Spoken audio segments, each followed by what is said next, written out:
Amado Mestre Jesus, benfeitores espirituais do Paz e Luz, somos gratos por mais um dia de trabalho. Permita, Senhor, que nos reunamos em Teu nome, que os bons fluidos e as boas energias se emanem a cada irmão encarnado e desencarnado que estaria sendo direcionado aos atendimentos de nosso lar nesta noite. Que todos possam sentir-se amparados, acolhidos e medicados. Que possam renovar a sua fé, o amor, a paz, a harmonia. Que possa se reequilibrar, se harmonizar, para seguir a sua caminhada evolutiva. Obrigado, Mestre Jesus. Obrigada, espiritualidade amiga. E damos por aberto o trabalho desta noite. Que a tua luz se faça hoje e sempre. Que assim seja, Senhor.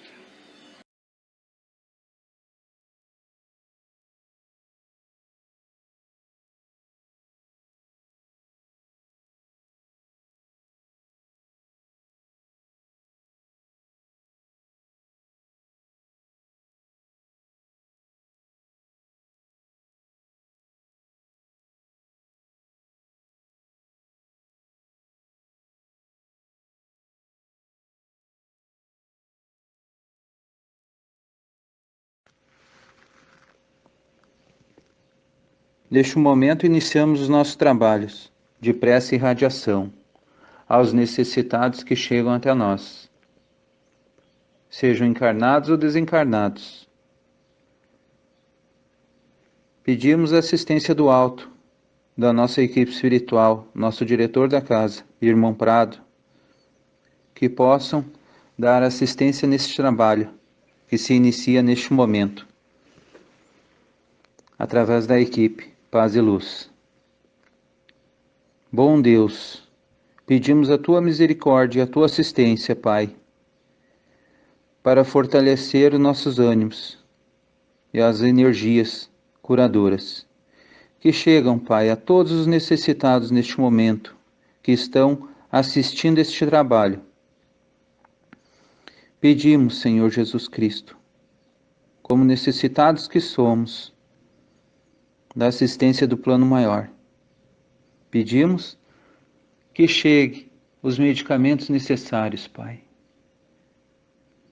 aos irmãos que passam por uma enfermidade, seja física ou espiritual, as doenças que acometem a humanidade, que assolam a terra, Pai. Pedimos, Senhor Jesus Cristo, a cura neste momento, quem passa por uma doença do câncer, doença do fígado, de todos os órgãos, Pai, que estão no hospital ou que estão no seu lar, Senhor Jesus Cristo. Pedimos também, Senhor, a assistência ao nosso meio ambiente, que a humanidade possa se dar conta da preservação, do cuidado com a água, da natureza, dos animais, Pai, que são os nossos irmãos menores. Pedimos também, Senhor Jesus Cristo, a assistência à nossa economia, à nossa política. Pedimos, Pai, protegei-nos, Senhor Jesus Cristo, iluminai a cabeça dos governantes, que a gente possa, Senhor Jesus Cristo, levar essas orações também, Pai, aos que passam por uma doença mental, uma depressão, uma esquizofrenia, Senhor. Pedimos, Pai, a cura, o tratamento. Que a Tua luz, Senhor Jesus, se faça também às nossas escolas, aos professores, alunos, que a tua luz, que teu amor se faça e que assim seja. Damos por abertos os trabalhos desta noite.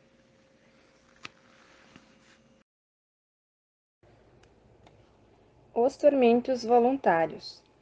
O homem está sempre buscando a felicidade que lhe escapa sem cessar, porque a verdadeira felicidade não existe na terra. Entretanto, apesar dos sofrimentos dessa vida, o homem poderia desfrutar de uma relativa felicidade se não a buscasse nas coisas perecíveis e nos prazeres materiais. A felicidade deve ser procurada nas realizações da alma, que são uma antecipação dos prazeres celestes imperecíveis. Em vez de procurar a paz do coração, única felicidade real aqui na terra, o homem procura por aquilo que pode agitá-lo e perturbá-lo. Curiosamente, parece criar de propósito tormentos voluntários que só a ele caberia evitar. Haverá tormentos maiores do que aqueles causados pela inveja e pelo ciúme? Para o invejoso e para o ciumento não há repouso, estão sempre excitados pelo desejo e que eles não têm e os outros possuem lhe causa insônia. O sucesso de seus rivais os perturba, e seu único interesse é o de menosprezar os outros. Toda sua alegria consiste em estimular, nos insensatos como eles, a fúria do ciúme que eles próprios possuem. Pobres criaturas, nem sonham que talvez amanhã tenham que deixar todas essas futilidades cuja ambição envenena suas vidas. As palavras bem-aventurados os aflitos, pois serão consolados, não podem ser aplicadas a eles, pois suas preocupações não terão recompensa no céu. Aquele que se contenta com o que tem, poupa-se de vários tormentos, pois vê sem inveja aquilo que não é seu e não procura parecer mais do que é. É sempre rico, pois ao olhar para baixo, em vez de olhar para cima, verá sempre pessoas que possuem ainda menos. É calmo ao não criar necessidades ilusórias. E a calma é sempre uma felicidade em meio a tempestades da vida. Boa noite a todos. Hoje nós vamos comentar a respeito do capítulo 5, os tormentos voluntários. Muitos de nós ainda, permanece buscando o futuro, mas não nos preocupando do presente, A própria palavra já diz presente, é uma coisa especial. Se nós tentássemos viver o hoje, com aquilo que temos, com aquilo que nos é permitido, talvez não vivêssemos tão atormentados a respeito do futuro, porque não temos isso, porque não temos aquilo, porque não temos aquele outro, Ou seja, somos eternamente seres infelizes, somos eternamente seres que não conseguimos ficar contente, Nós não nos saciamos com aquilo que nos é dado. Através do nosso esforço, através da nossa dedicação, vamos adquirindo coisas materiais, mas deveríamos também e principalmente valorizar muito mais os valores morais, os valores espirituais, Porque as coisas materiais dessa vida certamente não levaremos nada conosco, nem o nosso próprio corpo físico, Porque ele não nos pertence, é o empréstimo de Deus, ou seja, nada é nosso, Hoje nós somos usufrutuários. Então, na medida que nós vamos buscando essas reflexões, essa busca de uma postura mais correta, bons valores para nós, buscando a nossa reforma íntima, o nosso melhoramento, certamente deixaremos de ser tão atormentados, tão insaciáveis. Nós vamos nos contentar, Nós vamos aceitar aquilo que Deus vai nos dando aos poucos, Através do nosso esforço, através do nosso trabalho, da nossa dedicação, da nossa conscientização, Porque tudo na vida é um aprendizado. Nada acontece conosco por acaso. Nós ansiamos, ter coisas melhores. Ótimo, não é condenável, Muitas vezes é condenável a maneira como nós agimos para adquirir essas coisas materiais, né? De uma maneira errônea, enganando muitas vezes, ludibriando outras pessoas, né?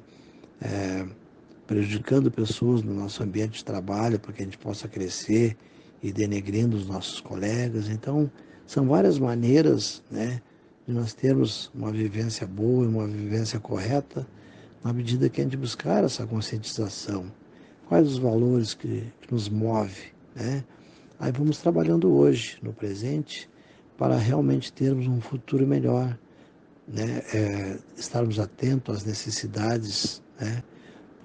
Muitas vezes a gente acha que tem problema. Nós temos, mas quantas pessoas têm problemas muito mais difíceis,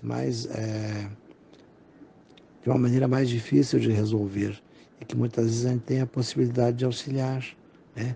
Certamente aí seremos muito mais felizes na medida que nós estivermos praticando o bem, ajudando outras pessoas.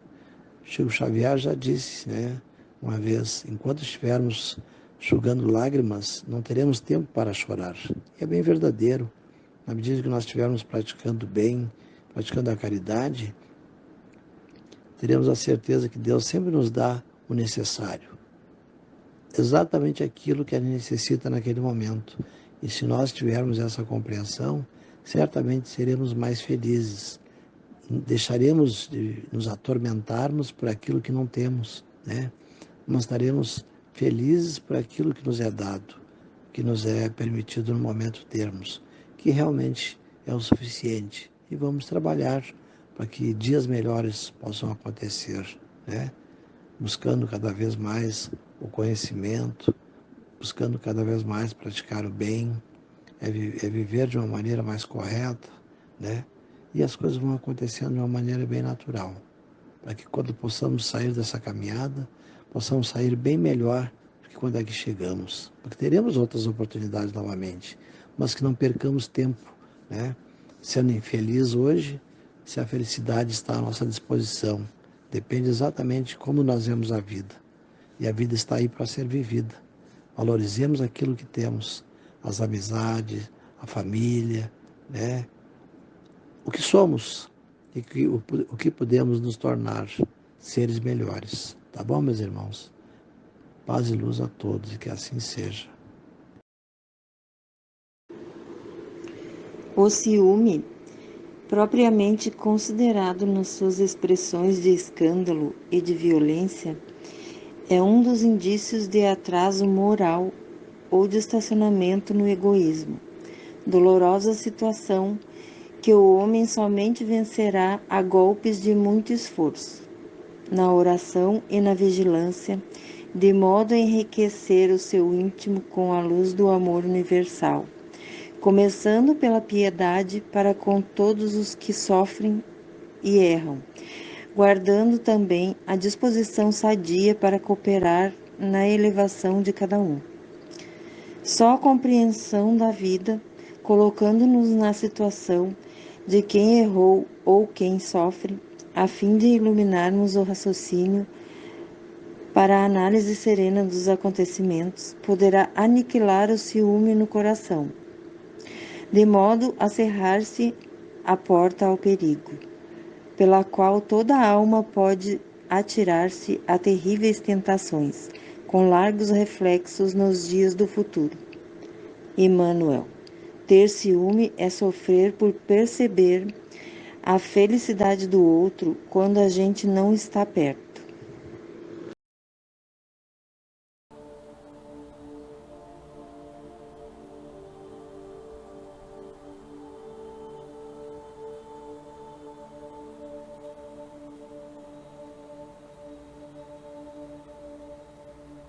A inveja é um sentimento que leva ao invejoso a ideia de que o bem alheio é considerado um mal próprio. A inveja provém de olharmos o bem do outro e ver que não possuímos, formando um sentimento de inferioridade, incapacidade, deixando-nos menores perante o sucesso alheio. coração que se contamina com a inveja vai se tornando amargo, inconformado, revoltado com o que não possui, o que leva à frustração, travando uma competição paranoica com o outro, a ponto de chegar a odiar e até desejar o mal ao invejado.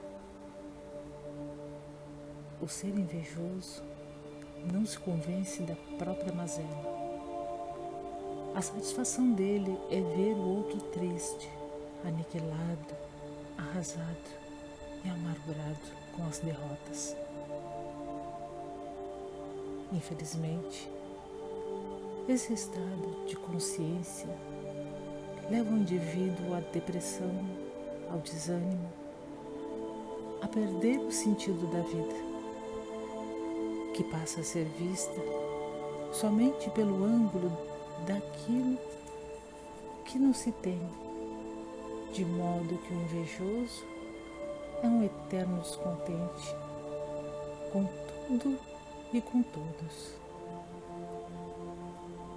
A inveja tem por características o desejo por atributos, posses, status, habilidades de outra pessoa. Não é necessariamente associada a um objeto. Sua característica mais típica é a comparação desfavorável do status de uma pessoa em relação a outra. Vemos acontecimentos que ocorrem na humanidade sobre a inveja. A história dos irmãos Caim e Abel, no qual Caim matou seu irmão Abel por inveja. Também por causa da inveja, os filhos do patriarca Jacó venderam seu filho caçula, José, para os mercadores do Egito. Também por causa da inveja, vimos o rei Saul odiar a Davi e caçá-lo como se fosse um animal a ser morto. As escrituras sagradas nos relatam, por causa da inveja, a morte de Jesus. O evangelista São Mateus deixa claro: Pilatos dirigiu-se ao povo reunido: Qual quereis que eu vos solte, Barrabás ou Jesus, que se chama Cristo? Ele sabia que tinha entregado Jesus por inveja. Santo Agostinho fala sobre a gravidade da inveja, terrível mal da alma, vírus da mente e fulminante corrosivo do coração. É invejar os dons de Deus que o irmão possui, sentir-se desafortunado por causa da fortuna dos outros, atormentando-se com o êxito dos demais, cometer um crime no segredo do coração, entregando o espírito e os sentidos à tortura da ansiedade, destroçar-se com a própria fúria.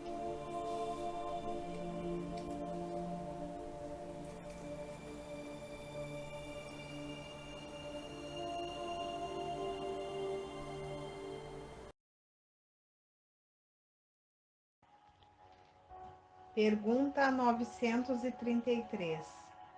Se muitas vezes o homem é o causador de seus sofrimentos materiais, também será dos morais? Resposta: mais ainda, porque os sofrimentos materiais são algumas vezes independentes da vontade, mas o orgulho ferido, a ambição frustrada, a ansiedade da avareza, a inveja, o ciúme, todas as paixões, enfim, são torturas da alma. A inveja e o ciúme.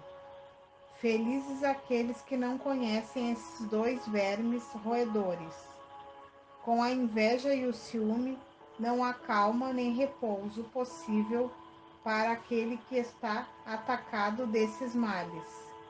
os objetos de sua cobiça, seu ódio, seu despeito se dirigem a ele como fantasmas, que não lhes dão nenhuma trégua, e o perseguem até durante o sono. O invejoso e o ciumento vivem num estado de febre contínua. Será essa uma situação desejável e não compreendeis que com suas paixões o homem criou para si suplícios voluntários e que a terra torna-se para ele um verdadeiro inferno. O Livro dos Espíritos.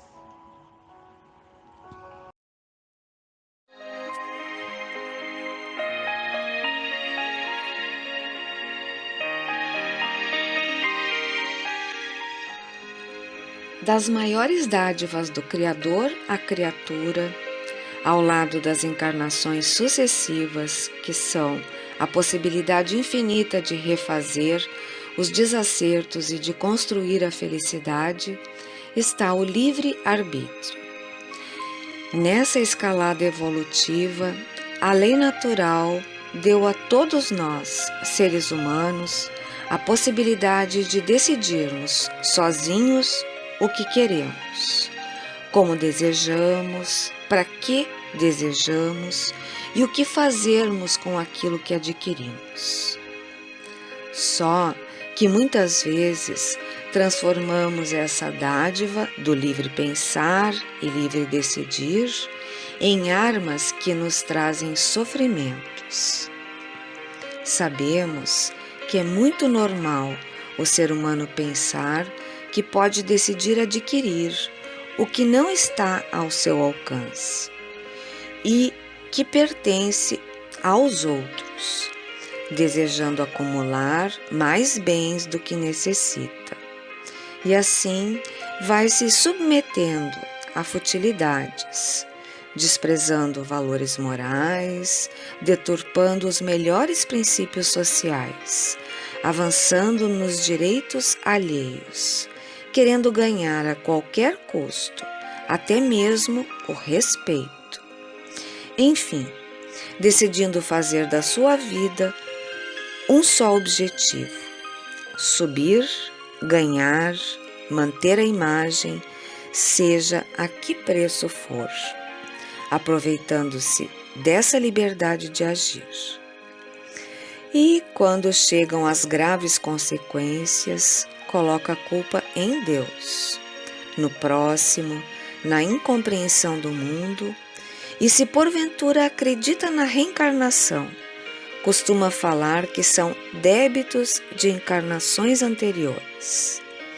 Acontece que não é verdade, e se pensarmos bem, a maioria das dores e aflições são resultados de atitudes e escolhas da vida presente, porque são frutos de imprevidência, da ganância, do ciúme e da inveja principalmente. Por não terem sabido limitar os seus desejos, muitas vezes chegam à ruína material e moral. O ser humano é vítima de si mesmo, quando decide usar o seu livre-arbítrio contra a ordem natural das coisas. Somos herdeiros de nossas próprias escolhas. Miramês nos fala: os sofrimentos materiais e morais somente desaparecerão quando o espírito ascender pelo despertamento dos seus dons espirituais. O tempo se encarrega desse trabalho. Todas as almas que não têm experiências qualificadas na consciência pura desconhecem a paz e a tranquilidade. Nos fala ainda: limpando-te do ciúme e da inveja, ficarás livre de muitos fantasmas que corroem a alma, como carunchos invisíveis, os quais não devemos matar, nem nos servirmos deles para a nossa revolta, e sim transformá-los em vida, em experiências e cultivo da própria paz. Pensemos sobre isso e que Deus nos abençoe.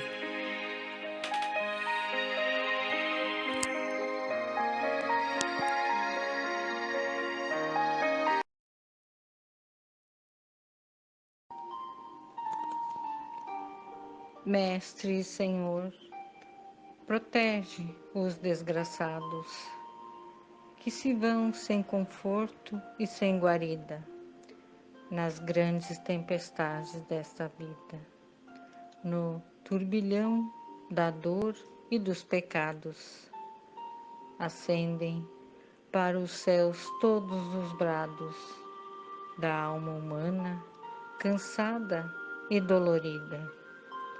Balsamiza, Senhor, com amor, toda ferida que punge o coração dos degradados na terra tenebrosa, terra da sombra estranha e dolorosa, recamada de prantos e espinhos.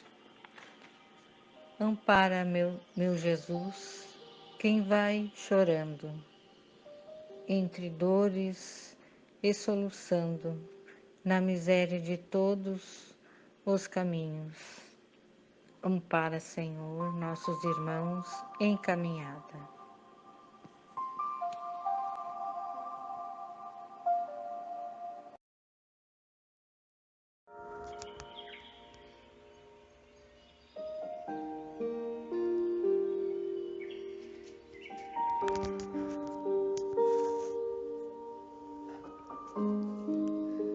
O ciúme e a inveja em nossa sociedade. A confusão entre inveja e ciúme é comentada por diversos autores. Para Parrot, 1991, o ciúme é uma emoção desencadeada quando uma pessoa sente que vai perder ou que já perdeu um importante relacionamento com uma pessoa para um rival.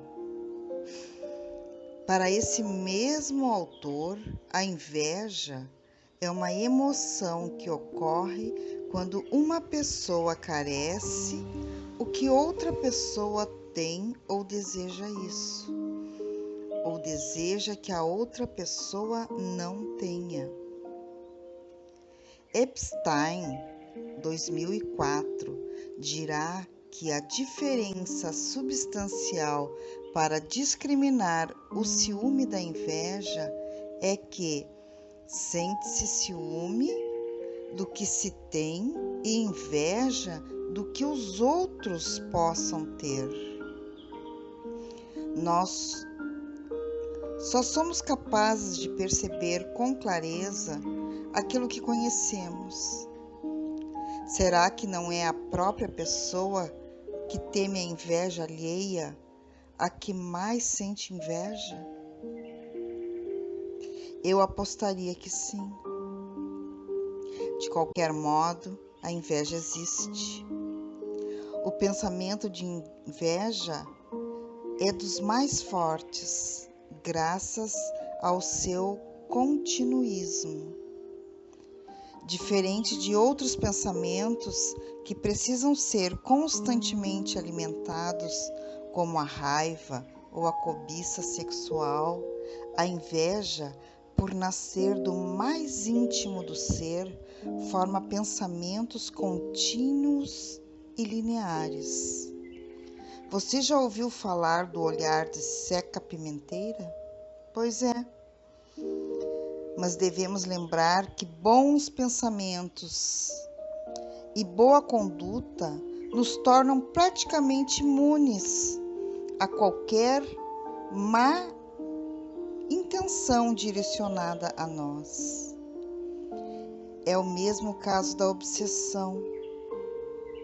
Com raras exceções, só é obsediado quem não se policia suficientemente seus pensamentos.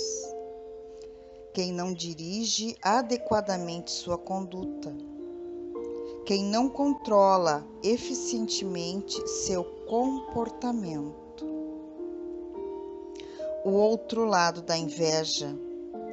Se conseguimos identificá-la e olhá-la sob a ótica do aprendizado, a inveja poderia até se tornar autoestimulante, impulsionando o indivíduo às conquistas que valorize no outro. Encará-la frente a frente, sob essa ótica, faz com que compreendamos melhor as limitações que nos caracterizam.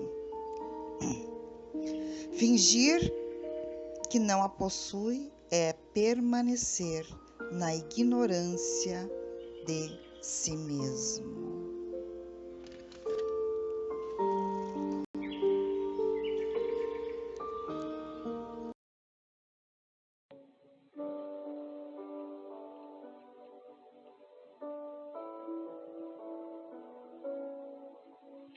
O espírito que deu o tapa, tendo sido evocado na Sociedade de Paris em 1859, manifestou-se por sinais de violência. Todos os esforços para acalmá-lo foram improdutivos. São Luís, interrogado a esse respeito, respondeu: é um espírito da pior espécie, um verdadeiro monstro. Fizemo-lo vir, mas não podemos constrangê-lo a escrever, apesar de tudo o que lhe foi dito. Tem o seu livre-arbítrio. Dele, o infeliz faz um triste uso. Pergunta: este espírito é suscetível de melhorar-se? Resposta: por que não? Não o são todos, este como os outros? Entretanto, é necessário esperar encontrar dificuldade. Mas por perverso que seja, o mal retribuído com o bem acabará por tocá-lo. Que se ore primeiro, e que seja evocado em um mês. Podereis então julgar a mudança que nele se operará. O espírito, evocado de novo mais tarde, mostrou-se mais tratável. Depois, pouco a pouco, submisso e arrependido. Das explicações fornecidas por ele e por outros espíritos, resultou que em 1608 habitava essa casa, onde assassinou o seu irmão por suspeita de ciumenta rivalidade, ferindo-lhe a garganta enquanto dormia. E alguns anos depois, aquela de quem fizera sua mulher, depois da morte de seu irmão. Morreu em 1659, com a idade de 80 anos, sem ser perseguido por essas mortes às quais se davam pouca atenção nesses tempos de confusão. Depois de sua morte, não cessou de procurar fazer o mal, e provocou vários acidentes causados nessa casa. Um médium vidente, que assistiu à primeira evocação, viu-o no momento em que se quis fazê-lo escrever. Sacudia fortemente o braço do médium. Seu aspecto era aterrorizante. Vestia uma camisa coberta de sangue e tinha um punhal. Pergunta a São Luís: Quereis nos descrever o gênero de suplício deste espírito? Resposta: é atroz para ele. Foi condenado a morar na casa onde o crime foi cometido, sem poder dirigir o seu pensamento para outra coisa que não seja esse crime, sempre diante de seus olhos, e se crê condenado a essa tortura pela eternidade. Constantemente ele se vê no momento em que cometeu o seu crime. Toda outra lembrança lhe foi retirada, e toda a comunicação com outro espírito proibida. Ele não pode sobre a terra ficar senão nesta casa, e se estiver no espaço, estará nas trevas e na solidão. Pergunta: haveria um meio de desalojá-lo dessa casa? E qual seria? Resposta: querendo se desembaraçar-se de obsessões de semelhantes espíritos, isso é fácil orando por eles. É o que se negligencia sempre fazê-lo. Prefere-se atemorizá-los por fórmulas de exorcismo que os divertem muito. Pergunta: dando às pessoas interessadas a ideia de orar por ele, e nós mesmos orando, o faríamos mudar-se? Resposta: sim, mas notai que eu disse orai, e não fazer orar. Pergunta: eis 2 séculos que ele está nessa situação. Aprecia esse tempo como se fosse vivo? Quer dizer, o tempo lhe parece tão longo ou menos longo como se fora vivente? Resposta: parece-lhe mais longo. O sono não existia para ele. Pergunta: foi-nos dito que para os espíritos o tempo não existe e que para eles um século é um ponto na eternidade. Não ocorre, pois, o mesmo para todos? Resposta: não. Certamente assim não é senão para os espíritos chegados a um grau muito elevado de adiantamento. Mas para os espíritos inferiores, algumas vezes o tempo é bem longo, sobretudo quando sofrem. Este espírito, apesar de sua inferioridade, sente os bons efeitos da prece.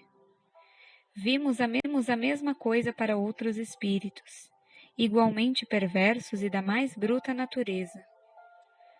Como ocorre que espíritos mais esclarecidos, de uma inteligência mais desenvolvida, mostrem uma ausência incompleta de bons sentimentos, que se riem de tudo o que há de mais sagrado? Em uma palavra, que nada os toca e que não haja neles nenhuma trégua em seu cinismo. Resposta: a prece não tem efeito senão em favor do espírito que se arrepende. Aquele que, impelido pelo orgulho, se revolta contra Deus e persiste em seus desvios, exagerando-os ainda, como fazem os espíritos infelizes, sobre estes a prece nada pode. E nada poderá senão no dia em que um clarão de arrependimento se manifestar neles. A ineficácia da prece para eles é ainda um castigo. Ela não alivia senão aqueles que estão inteiramente endurecidos.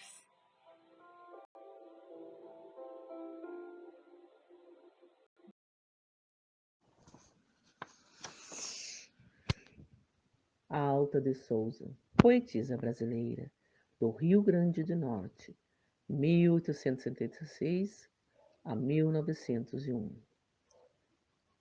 Que através da psicografia de Chico Xavier escreveu várias poesias, estimulando a caridade e dando nome a campanhas em benefício dos necessitados. Campanhas que desde o ano de 1950 e poucos levam seu nome, tendo por objetivo arrecadar alimentos e roupas aos necessitados, levando a palavra do Evangelho aos lares. A Federação Espírita Brasileira deixa sua homenagem pelo aniversário ontem e vamos ler agora.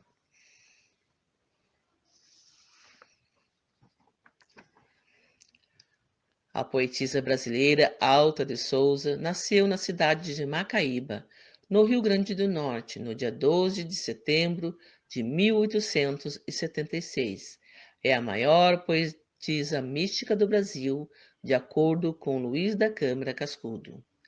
Os versos que escreveu refletiam a realidade da poeta. Deixou um único livro-horto, cuja primeira edição, prefaciada por Olavo Bilac, em outubro de 1899, apareceu em 1900 e se esgotou em 3 meses. Alta de Souza desencarnou aos 24 anos e continuou remetendo mensagens de encorajamento e consolação em versos. Era vista lendo para crianças pobres, para mulheres humildes e escravos. Foi por meio das psicografias feitas por Chico Xavier que ela pela primeira vez revelou sua identidade ao transmitir suas poesias no ano de 1972, na primeira edição da obra Permaço de Além-Túmulo, livro lançado pela Febre Editora.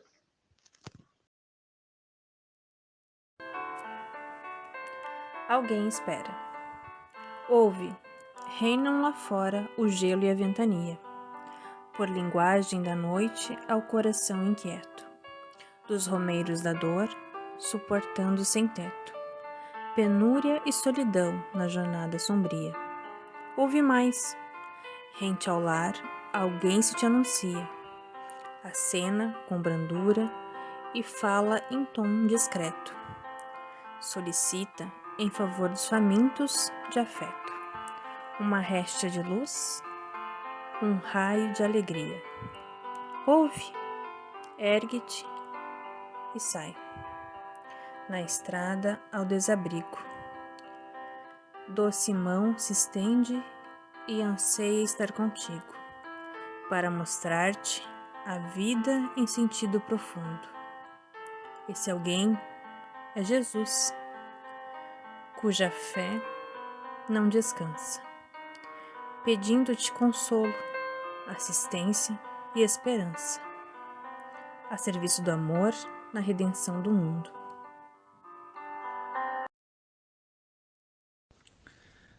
Bendita sejas, mão piedosa e pura, em cujos doces dedos, de mansinho, a caridade tece o brando arminho, com que afagas miséria e desventura. Estrela fulgurante em noite escura, és a consolação, a paz é o ninho. Sob as sagas da sombra e da amargura, mão que repartes luz, pão e agasalho, coroada na glória do trabalho, a refulgir em todas as igrejas. Por toda a gratidão que te abençoa, mão que ajudas, contente, humilde e boa, Deus te guarde, feliz, bendita sejas.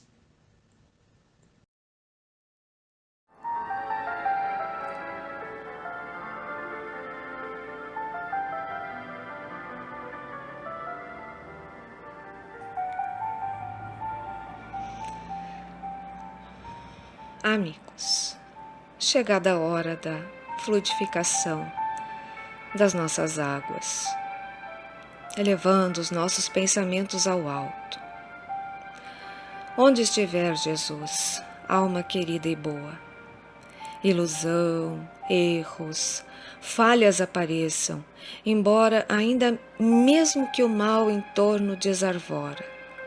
Esclarece, ilumina, ampara, aperfeiçoa. Onde estiver Jesus, nada se diz à toa. O engano pede luz onde a verdade mora. A caridade reina, a esperança, hora a hora. Alteia-se mais bela, o trabalho abençoa. Onde estiver Jesus, humilhado ou sozinho, nas desfigurações ou nos aleives do caminho. Inflama-te de amor, sol ardente e fecundo. Onde estiver Jesus, eis que Jesus te espera. A bondade, o perdão, a decisão, a paz, a fé sincera, para a glória da vida e para a redenção do mundo. E agora, impondo nossas mãos sobre a água, com toda a nossa fé, ao nosso Mestre Jesus, o médico dos médicos. Por fraqueza ou ignorância espiritual, em prazeres e extravagâncias, criamos enfermidades, doenças em nosso corpo físico e espiritual, muitas vezes imersos em aflições, angústias, dores e sofrimentos. Conscientes da renovação necessária, te rogamos, Mestre Jesus, e aos mentores da nossa Casa Espírita Paz e Luz, juntamente com suas equipes abnegadas, os fluidos divinos, para que nos proporcionem mais saúde e vitalidade, coragem e força para vivermos em harmonia com tudo e com todos. Recebemos a vossa paz, bênçãos de amor e bondade, para o pronto restabelecimento e revitalização da nossa saúde física e espiritual, conforme as nossas necessidades, nosso merecimento e a tua vontade, Senhor. Que assim seja.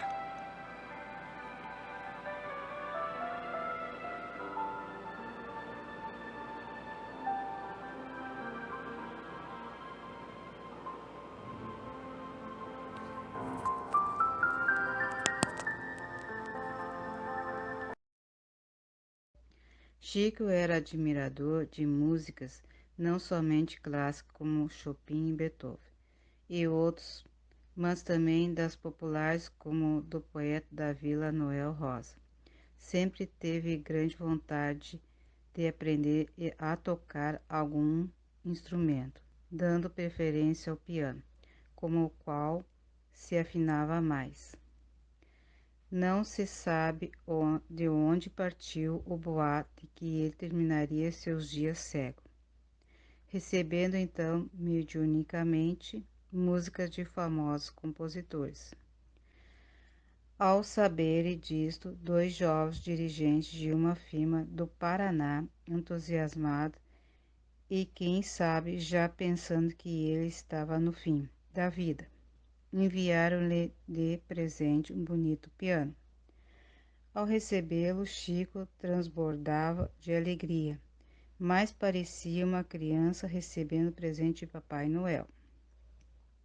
Imediatamente providenciou uma professora para as primeiras aulas, mas sua alegria durou pouco. Emanuel surge e, com diálogo amoroso, perguntou-lhe se teria tempo de aprender piano quando havia tanta gente que o aguardava, necessitando de sua ajuda espiritual. Além do mais, havia programação para a feitura de vasta obra ser psicografada, o que, concluiu, era bem mais importante. Raciocinando, só lhe restou fechar o belo piano, e assim perdeu o Brasil um futuro pianista daqui ou do além. Deus de eterna bondade, em prece de louvor, entrego-te minha alma. Se bendito, meu Pai, por todos os recursos, ferramentas, processos e medidas dos quais te utilizasse, a fim de que eu perceba que tudo devo a ti. Agradeço depois o tesouro da vida, a presença do amor, a constância do tempo, o sustento da fé, o calor da esperança que acena ao porvir, o santo privilégio de servir, o pensamento reto que me fazes discernir o que é o mal e o que é o bem, na clara obrigação de nunca desprezar ou ferir alguém. Agradeço-te ainda a visão das estrelas, a esmaltarem de glória o lar celeste, as flores do caminho, os abraços que me amparam e os gestos de carinho dos corações queridos que me deste. Neste momento, encerramos os trabalhos de hoje, agradecendo a todos que participaram e que deixaram um pouquinho de suas energias positivas e pedimos a toda a espiritualidade e ao Pai Maior que abençoe todas as nossas ações e nos intua sempre para o reto caminhar. Que assim seja.